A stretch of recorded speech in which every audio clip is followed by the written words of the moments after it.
Hey, what's going on everyone? My name is Alex and I love making outdoor videos, and today I'm going to take you through the process of how I create them.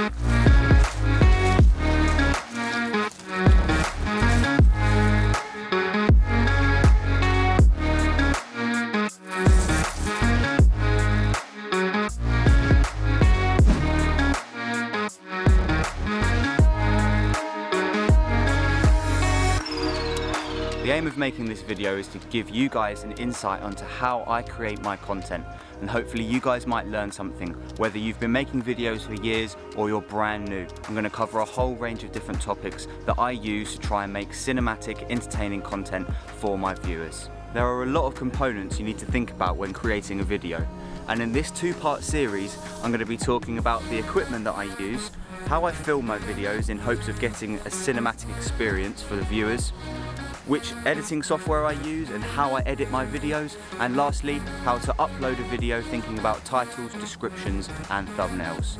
So let's get right into it. Now we all know that to be able to make a video, you're going to need some sort of equipment that you can shoot with. I use 3 cameras in my main setup. The first one is a Canon DSLR EOS 250D. It's an entry-level DSLR camera, and they go from as minimum of about £400 to £500 up to thousands and thousands of pounds. It depends what you have in the bank and what you're willing to spend on your cameras. The second camera that I use for my videos is the GoPro Hero 8. This is an absolutely fantastic action camera which is pocket size, you can take anywhere. It's known as an action camera because it's easy to attach onto your head, your chest, a helmet if you're riding a bike. They're waterproof and they're extremely sturdy. Often I use my GoPro for slow motion. It has a fantastic feature to be able to shoot 240 frames a second, which will slow your footage down very smoothly when you get back into the editing. So if you're looking for something that's a little bit more dynamic, something that you can get wet, get a bit muddy, then a GoPro is a great thing for you to use. The final camera that I use when making my videos is a drone. I use a DJI Mavic Mini. Now these drones give absolutely fantastic cinematic shots from an aerial perspective. You don't have to use them to fly around buildings or mountains. You can even use them just to get clever camera angles up high, up in a tree, providing that you don't crash it. These are absolutely brilliant bits of kit that come with quite a price tag, but the DJI Mavic Mini, and they've just released a new drone, the Mavic Mini 2, they are on the entry level, so they're relatively affordable if you can spare a few £100s. Now I've chosen these 3 cameras, the Canon 250D, the GoPro Hero 8 and the DJI Mavic Mini for my cinematic videos, in the hope that I can get a range of different camera angles, perspectives and also some aerial shots as well. And in my opinion, these are 3 fantastic cameras if you're starting out making YouTube videos. Now there's also a number of different accessories which are definitely worth looking into if you're looking to start creating videos for YouTube or for home use as well. Firstly is a tripod. A tripod will give you stability, and it will give you a load of different camera angles, heights and depths that you can use to make your videos come to life. The tripod that I use is an Amazon Basics lightweight tripod. It's relatively inexpensive, but it really does the job. Another piece of equipment that I use is a mini tripod called a Gorilla Pod, made by a company called JOBY. This is a massively versatile piece of equipment where you can tie your tripod around trees, up high, down low, anywhere you want basically, that you can kind of wrap it around. I also use the Gorilla Pod when I'm vlogging, so it gives me an ability to hold the camera at arm's length quite comfortably, and also to set it down wherever I want when I'm out filming. Now I mentioned about the 3 different types of cameras that I use, and you might be thinking this is a lot of money to commit to if you haven't got a channel up and running already. Now you can use smartphones. Quite a lot of this video will be shot on my iPhone. If you have a Samsung or any other phone with a good enough camera, then you can make these sort of videos too. These days the opportunities are endless with video and photography because everyone has a camera in their pocket, so you don't need to go and shell out loads of money to be able to make a cinematic or any type of video that you would like to do.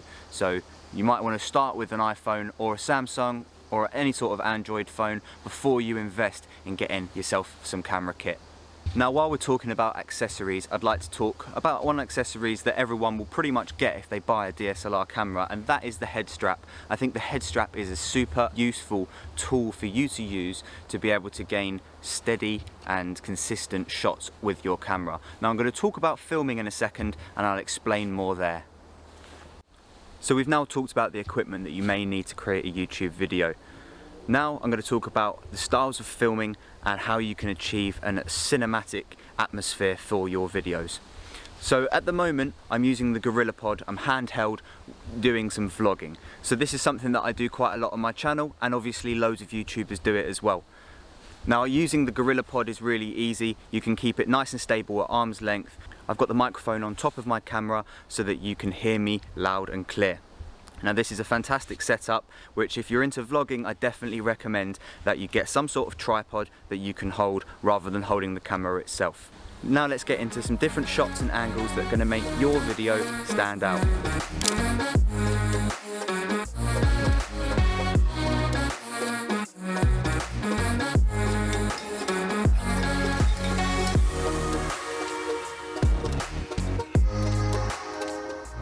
The first thing that I like to think about, especially in terms of cinematic video, is the smoothness of it, the way that each shot moves into the next shot.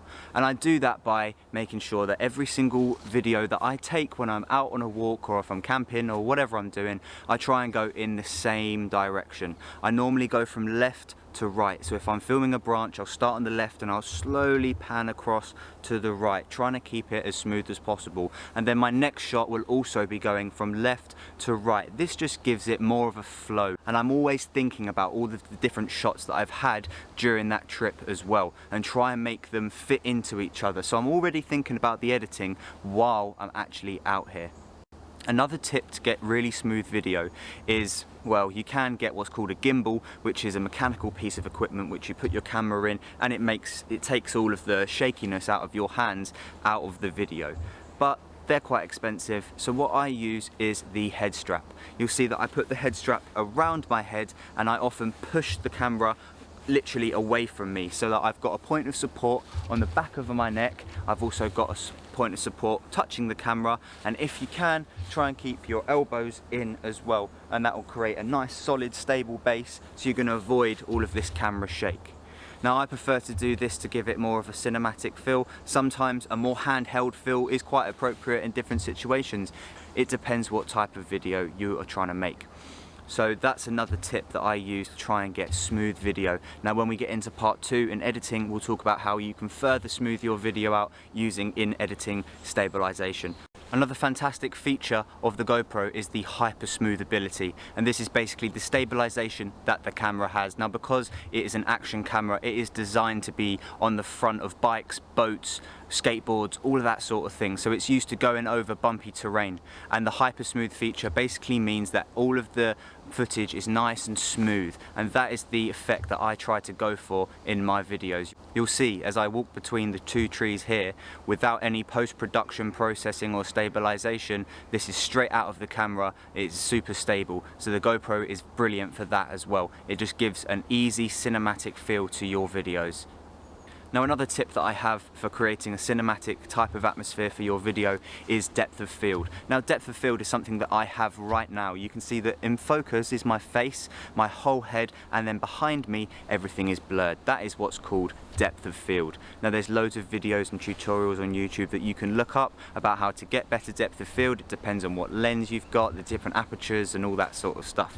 But you can learn all about that and loads of different videos throughout YouTube. So you'll see in a lot of the shots here, I normally have a focus point of my shot. That is what I want people to focus on, and I feel that it creates a nice cinematic atmosphere when you have this shot and in the background is all blurry. And that is what we call depth of field. You'll see it in so many movies, and you'll see it in a lot of videos on YouTube as well.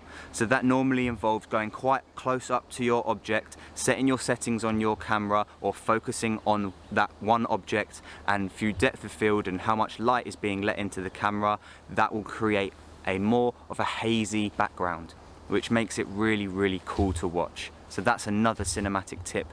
The last tip I'll give you for filming when you're out in nature or if you're out in the street, wherever you decide to film your videos, is different angles. Get an angle from below looking upwards, get an angle that's quite close up, and then one that's a little bit further away.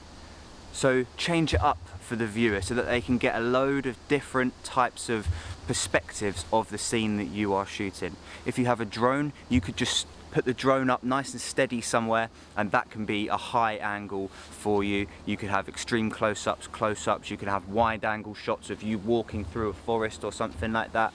There's loads of different shots that you can have a look at. And again, YouTube is your friend, internet is your friend. You can type in different cinematic camera angles or just different camera angles and try to replicate those in your videos, which is what I try and do to get a variation of shots so that the viewer, the audience, can be more immersed in the actual scene itself. So that wraps up part 1 of how I shoot my outdoor videos. I've talked about the cameras that I use and the equipment that I use alongside them, and also about how I actually film when I'm out here in the outdoors. Talking about some cinematic different ways that you can enhance your videos, and next week we're going to be talking about editing and uploading to get the best out of your software and also to make sure that your video looks good on YouTube. Give the video a like if you enjoyed it, and I'd also love to know what type of equipment that you guys use for your videos, or if you're new to making videos, any questions that you have in the comments. I'd be more than happy to help you out. Thank you very much for watching the video. Subscribe if you're new and stay tuned for part 2 in a couple of days' time.